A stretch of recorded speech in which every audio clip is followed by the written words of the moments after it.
राज्यातील शेतकऱ्यांसाठी सर्वात मोठी बातमी आता समोर आली आहे। जमीन संपत्तीवर नवीन नियम लावले गेलेत। आता यांची मालमत्ता सरकार आता जप्त करून घेणार आहे। पहा कोणाकोणाची मालमत्ता जमीन जप्त करण्यात येणार आहे। जमीन आणि संपत्तीवर 5 नवीन नियम सरकारकडून लागू झाले। सरकारने घेतलेल्या कॅबिनेट बैठकीमध्ये जमिनीबद्दल आणि प्रॉपर्टीबद्दल महत्त्वाचे नियम या ठिकाणी लागू केले गेले आहेत। केंद्र सरकारच्या माध्यमातून आणि राज्य सरकारच्या माध्यमातून सर्वात मोठी बातमी आता राज्यातील सर्व शेतकऱ्यांसाठी आता आलेली आहे। आता तुमच्या नावावर एखादी जागा असेल, मोकळा प्लॉट असेल, घर तुमच्या नावावर असेल, दुकान असेल, शेती तुमच्या नावावर असेल, तर सर्वांसाठी आता 1 ऑक्टोबर पासून नवीन नियम या ठिकाणी लागू करण्यात आले आहेत। नवीन नियम इतकं त्या ठिकाणी तुमची जर जास्त संपत्ती असेल, जमीन असेल, तर इतकी जास्त तुमची जमीन असेल तर सरकारच्या माध्यमातून तुमची प्रॉपर्टी आता जप्त करण्यात येणार आहे। म्हणजे तुमची संपत्ती सरकार जमा होणार आहे। पुढच्या महिन्याच्या 1 ऑक्टोबर पासून तपासणीला जोरदार सुरुवात होणार आहे। ज्या ज्या लोकांची या नियमामध्ये जमीन व संपत्ती, जागा, दुकान, मालमत्ता बसणार नाही ती सर्व सरकारच्या माध्यमातून आता जप्त होणार आहे। त्यामुळे नेमकं तुमची जमीन किती असायला पाहिजे, नेमकं तुमची संपत्ती किती तुमच्या नावावर आता इथून पुढे आता असायला पाहिजे, तुमच्या नावावर एखादं घर असेल, जागा असेल किंवा प्लॉट असेल तर ती नेमकं किती असायला पाहिजे याचं लिमिट सरकारने आता काय दिलेलं आहे व तुमच्यासाठी कोणकोणते 5 नवीन नियम लागू करण्यात आलेत नक्की बघायचं आहे। या नियमाच्या पलीकडे जर तुमची प्रॉपर्टी, जमीन किंवा इतर संपत्ती जास्त असेल तर सरकारच्या माध्यमातून ती आता जप्त केली जाणार आहे। त्यामुळे 5 नवीन नियम कोणकोणते लागू झालेत बघा। जमीन, संपत्ती, जागा यासाठी सरकारच्या माध्यमातून नवीन 5 नियम या ठिकाणी आता लागू करण्यात आले आहेत।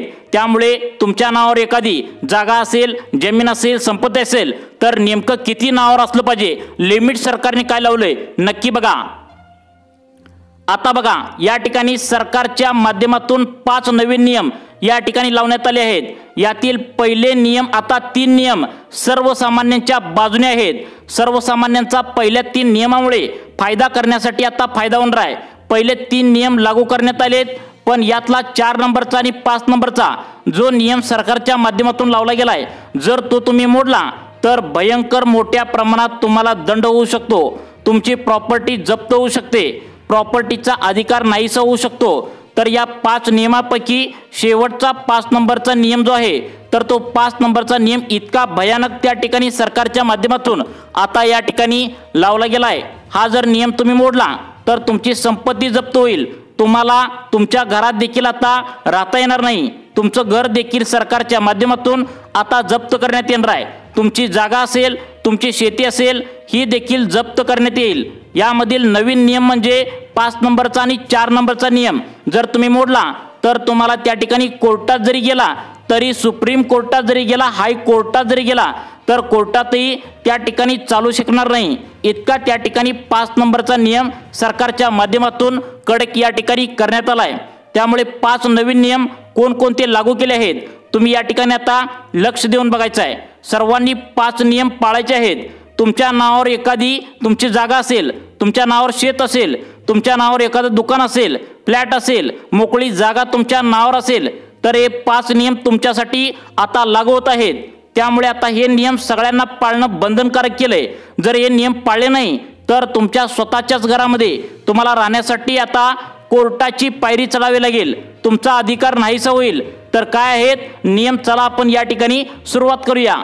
या 5 नियम पाहण्यास देशातल्या सगळ्या प्रॉपर्टीवर आता हे नियम या ठिकाणी आता लागू झाले आहेत। नवीन नियम आता शेत जमिनीसाठी असू द्या, तुमच्या नावावर एखादं दुकान असू द्या, नावावर एखादं घर असू द्या, एखादा मोकळा प्लॉट असू द्या, तुमच्या नावावर कुठलीही मालमत्ता असू द्या, तर यावर आता 5 नवीन नियम सरकारच्या माध्यमातून लावण्यात आले आहेत। आता या ठिकाणी 5 नवीन नियम आता लागू करण्यात आलेत।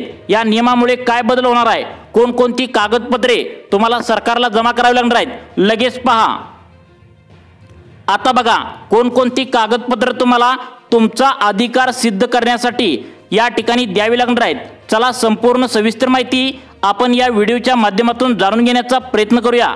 तसेच सर्व राज्यामध्ये केंद्र सरकारने प्रॉपर्टीवर 5 नवीन नियम या ठिकाणी आता लागू केलेले आहेत, ज्यातले 3 नवीन नियम सर्वसामान्यांच्या फायद्यासाठी असणार आहेत।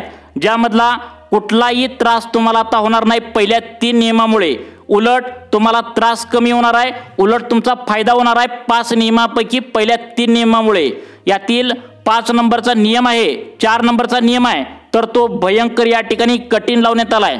त्यापेक्षा भयंकर कठीण नियम शेवटचा 5 नंबरचा आहे।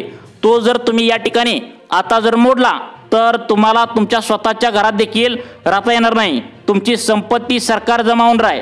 तुम्ही कोर्टात जरी गेलं तर तिथेही तुमचं काही सुद्धा चालणार नाही, आता काही सुद्धा तुम्हाला करता येणार नाही।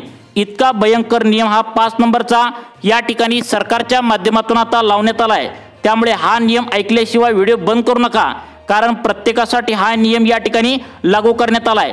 तुमच्या नावावर एखादं दुकान असेल, तुमच्या नावावर एखादी मोकळी जागा असेल, एखादा फ्लॅट तुमच्या नावावर असेल, शेत नावावर तुमच्या असेल, तर एखादं कोणतंही त्या ठिकाणी घर नावावर असेल, तर तुमच्यासाठी शेवटचा 5 नंबरचा नियम या ठिकाणी सरकारच्या माध्यमातून आता लागू करण्यात आला आहे। चला तर मग आता सुरुवात करूया ओळीने हे नियम पाहण्यास। पहिला नियम शेतीबद्दल, जर तुम्ही शेतकरी असाल तर पहिला नियम या ठिकाणी काय सांगण्यात आलाय पहा। आता बघा, तुम्ही जर शेतकरी असाल तर इथे सर्वांनी लक्ष देऊन बघा। आता तुम्हाला शेतीसाठी पहिला नियम लावण्यात आलाय। आता शेत जमिनीतून पहिला कसं होत होतं की शेतीतून एकदा हायवे म्हणजे रोडचा हायवे जायचा, कोणता तरी शेतीमधून कॅनल जायचा, त्या ठिकाणी सरकारचा पूल असेल हे बांधण्यासाठी किंवा तयार करण्यासाठी आता शेतकऱ्यांचं घर पाडलं जायचं। घर सरकार त्या ठिकाणी जप्त करून घ्यायचं। कुठलेही शेत जमिनीतून सरकारचा रस्ता जात असेल, एखादा ब्रिज पूल वगैरे जात असेल, तर त्या ठिकाणी काही जात असेल सरकारचं, एखादा टॉवर जात असेल, तर सरकार ती जमीन हस्तगत पहिला करून घ्यायचं, जप्त करून घ्यायचं। पण आता ही सरकारची मनमानी अजिबात चालणार नाही, कारण सुप्रीम कोर्टाने एक मोठा निर्णय या ठिकाणी शेतकऱ्यांच्या बाजूने आता दिलाय, ज्या अंतर्गत लोकांच्या नावाखाली लोकांच्या नावावर असलेली कुठलीही जमीन संपत्ती, घर असेल, जागा असेल, कुठलाही रस्ता तयार करण्यासाठी किंवा सरकारच्या कोणत्याही योजनेसाठी सरकार आता त्या ठिकाणी शेतकऱ्यांची जमीन जप्त करू शकणार नाही। जोपर्यंत त्याला व्यवस्थित शेतकऱ्याला मोबदला त्या ठिकाणी सरकार मिळवून देणार नाही, तोपर्यंत सरकार त्याला हात सुद्धा लावू शकणार नाही, असा सुप्रीम कोर्टाने त्या ठिकाणी शेतकऱ्यांच्या बाजूने निर्णय घेतलाय। सुप्रीम कोर्टाने स्पष्टपणे या ठिकाणी जाहीर केलंय की सरकार कोणतीही प्रॉपर्टी आता त्या व्यक्तीचा मोबदला घेतल्याशिवाय, दिल्याशिवाय, त्याची परवानगी घेतल्याशिवाय इथून पुढे घेऊ शकणार नाही। कोणत्याही सामान्य माणसाची संपत्ती सरकार आता जप्त करू शकणार नाही। जोपर्यंत त्या व्यक्तीला चांगला मोबदला मिळणार नाही, तोपर्यंत आता तुम्हाला तुमची संपत्ती, जमीन त्या ठिकाणी सरकार घेणार नाही। ही खूप मोठा आनंदाचा नियम या ठिकाणी सरकारच्या माध्यमातून आता हा नियम घालण्यात आला आहे। हा नियम ऐकल्यानंतर संपूर्ण देशभरामध्ये आनंदाचं वातावरण निर्माण झाले, शेतकऱ्यांमध्ये आनंदाचं वातावरण या ठिकाणी निर्माण झाले। संपत्तीचा अधिकार हा असंविधानिक अधिकार आहे। तुम्हाला तर माहितीच आहे की एखाद्या वेळेस तुमच्या शेतातून हायवे गेला किंवा कॅनल गेलं तर सरकार ती जमीन पहिला जप्त करत होतं, त्याचा चांगला मोबदला मिळायचा, पण भरपूर उशीर लागायचा, शेतकऱ्याला वाट बघावी लागेल। पण तसं आता होणार नाही। आता तुमची संपत्ती, तुमची जमीन, तुमचं घर, तुमचं दुकान, तुमचं सगळं प्रॉपर्टीवर तुमचा पूर्णपणे इथून पुढे अधिकार असणार आहे। जोपर्यंत तुम्हाला चांगला मोबदला मिळत नाही, तोपर्यंत कुठल्याही प्रकारे सरकार आता तुमची जमीन त्या ठिकाणी अजिबात जप्त करणार नाही। आता बघा, स्पष्टपणे सांगितलंय, आता तुमची त्या ठिकाणी कागदपत्रे सरकारला तुम्हाला कोणती त्या ठिकाणी तुमची जमीन आहे हा अधिकार सिद्ध करण्यासाठी 1 ऑक्टोबरच्या आधी तुम्हाला कोणकोणती कागदपत्रे द्यावी लागणार आहेत बघा। आता बघा, सरकारच्या माध्यमातून तुम्हाला 1 ऑक्टोबरच्या आधी कागदपत्रे काय त्या ठिकाणी सादर करावी लागणार आहेत। कोणती कागदपत्रे आहेत ते तुम्हाला सांगणारच आहे, परंतु तुमच्या अधिकाराशिवाय त्या ठिकाणी सरकार तुमची जमीन आता हस्तगत करू शकणार नाही। जोपर्यंत तुम्ही त्यांना परमिशन देत नाही, तोपर्यंत आता तुम्हाला त्या ठिकाणी सरकार तुमची जमीन हस्तगत करू शकणार नाही। या ठिकाणी पुढचा नियम आता बघा, पुढचा नियम अत्यंत महत्त्वाचा सांगितला आहे, तो म्हणजे अतिशय आनंदित करणारा नियम आहे। यामध्ये बघा, सर्वात महत्त्वाचे काम तुम्हाला अर्जंट करावं लागणार आहे। इथून पुढचे नियम थोडेसे वेगळे आहेत, पण 5 नंबरचा शेवटचा नियम जो आहे, तर त्या अंतर्गत जर तुम्ही आता हा 5 नंबरचा नियम जर या ठिकाणी पाळायचा विसरला तर तुमच्यासाठी खूप मोठ्या अडचणी या ठिकाणी निर्माण होऊ शकतात। जर तुम्ही या नियमाचे पालन केलं नाही तर तुमच्या घरामध्ये सुद्धा तुमच्या नावावर तुमचं घर असेल तरी सुद्धा तुम्हाला राहता येणार नाही। तसेच यामध्ये काही कागदपत्रे देखील सरकारला तुम्हाला सादर करावे लागणार आहेत, कारण तपासणी सरकार आता कठोर करणार आहे। आता आपण पाहूया दुसरा नियम या ठिकाणी कोणता असणार आहे। तुम्हाला आधार कार्डला तुमच्या सगळ्या आधार कार्ड जे आहे तर त्या सगळ्या जेवढ्या काही तुमच्या नावावर असलेल्या संपत्ती असतील, प्रॉपर्टी असतील, तर ते आधार कार्डला लिंक करणं अनिवार्य केलं जाणार आहे। राज्यामध्ये संपत्तीचा डाटा आधार कार्डला लिंक करणं आवश्यक आहे। आता सध्याला उत्तर प्रदेशमध्ये आता प्रधानमंत्री किसान सन्मान निधी योजनेचा जर तुम्ही लाभ या ठिकाणी घेत असाल किंवा घ्यायचा असेल तर त्या ठिकाणी शेतकऱ्यांची संपत्ती ही माहिती अधिकार त्या ठिकाणी आता आधार कार्डला लिंक केलेली पाहिजे असा नियम या ठिकाणी आहे। असा नियम या ठिकाणी सरकारच्या माध्यमातून आता घालण्यात आला आहे। पुढच्या महिन्यापासून सुद्धा आपल्या राज्यामध्ये हा कोणता नियम लागू करण्यात येतोय बघा। आणि सगळ्यात महत्त्वाचं म्हणजे तुमची जर शेती असेल तर तुम्हाला कोणती कागदपत्रे जमा करावी लागणार आहेत बघा। आता बघा त्या ठिकाणी आधार कार्डला सगळी प्रॉपर्टी लिंक करणं आता हे अनिवार्य करण्याची दाट शक्यता आपल्या राज्यामध्ये वर्तवण्यात आल्या।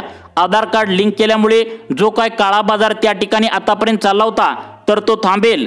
ज्या लोकांना खरंच गरज आहे त्या लोकांना सरकारी योजनांचा फायदा होईल असं सरकारच्या माध्यमातून आता या ठिकाणी सांगण्यात आले। त्यामुळे आपल्या राज्यामध्ये देखील हळूहळू हा नियम या ठिकाणी चालू होणार आहे, ज्या अंतर्गत तुमची सगळी संपत्ती ही आधार कार्डला लिंक करणं गरजेचं आहे। आता पुढचा नियम हा थोडा विचित्र आहे, ज्यामध्ये आता तुमच्या घरामध्ये राहण्यासाठी तुम्हाला आता परवानगी घ्यावी लागणार आहे। तुमचं घर असेल, तुमचं त्या ठिकाणी कोणती जागा असेल, संपत्ती असेल तर राहण्यासाठी तुम्हाला परवानगी घ्यावी लागणार आहे। ते म्हणजे तुमचे आई वडील जिथे राहतात, मग ती मुलगी तुमच्या आई वडिलांच्या घरात राहत असेल, मुलगा राहत असेल तर तुमच्या आई वडिलांची परवानगी तुम्हाला आता घ्यावी लागणार आहे।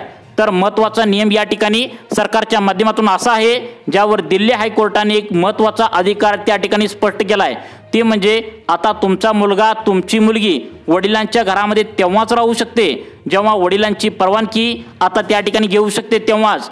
आई वडिलांना जर वाटलं तर त्या ठिकाणी आई वडिलांना जर वाटलं की आपल्या मुलांना घरात नाही ठेवायचं तर ते कधी आपल्या मुलांना त्या ठिकाणी कधी घराबाहेर इथून पुढे काढून टाकू शकतात। स्वकमाईतून, स्वखर्चातून, स्वकष्टातून, रकमेतून म्हणजे स्वतःनं कमवलेल्या रकमेतून घर बांधलं असेल तर ते मुला मुलींना केव्हाही बाहेर काढू शकतात। आता बघा सगळ्यात महत्त्वाचं पुढचे नियम अत्यंत महत्त्वाचे काय आलेत बघा। आता बघा पूर्वजात पिढी त्या ठिकाणी असेल म्हणजेच आजोबांची संपत्ती त्या ठिकाणी असेल तर त्यावरच मुलं अधिकार त्या ठिकाणी गाजवू शकतात। पण आई वडिलांनी स्वतःच्या कष्टाने कमवलेली संपत्ती असेल तर त्यावर कुठलाही मुलगा किंवा मुलगी अधिकार इथून पुढे सांगू शकत नाही। त्यात जर राहायचं असेल घरामध्ये तर घरामध्ये आई वडिलांची इथून पुढे परवानगी घ्यावी लागणार आहे। आता सगळ्यात महत्त्वाचा शेवटचा नियम या ठिकाणी सांगण्यात आलाय। यामध्ये आता तुमची संपत्ती जप्त होणार, तुमचा अधिकार वापस त्या ठिकाणी काढून घेतला जाणार। कोणता तर या ठिकाणी वयोवृद्ध आई वडील जे आहेत तर त्यांचं तुम्ही आता सांभाळ जर करत नसाल तर आई वडिलांचा सांभाळ न करणाऱ्या मुलांना संपत्तीतून काढून टाकण्याचा अधिकार आई वडिलांना आता देणारा कायदा करण्यात आलाय। जर एखादा मुलगा आपल्या आई वडिलांना सांभाळ जर करत नसेल, त्यांची काळजी घेत नसेल तर आई वडील त्यांना संपत्तीतून मुलाला वजा करू शकतात, मुलाला बेदखल करू शकतात। जर आई वडिलांनी त्यांची संपत्ती, आई वडिलांची संपत्ती मुलाने आधीच त्याच्या नावावर केली असेल तर ती संपत्ती वापस सुद्धा घेऊ शकतात। सरकारने हा जो नियम काढलाय तर तो वयस्कर लोकांच्या फायद्यासाठीच काढलाय। एकंदरीतच हे नवीन नियम आता सर्वसामान्यांच्या फायद्यासाठी लावलेत। त्यामुळे तुम्हाला अशाच प्रकारचे व्हिडिओ पाहण्यासाठी आपल्या लाईफ चेंज मोटिवेशन या चॅनलला आत्ता सबस्क्राईब करा। धन्यवाद।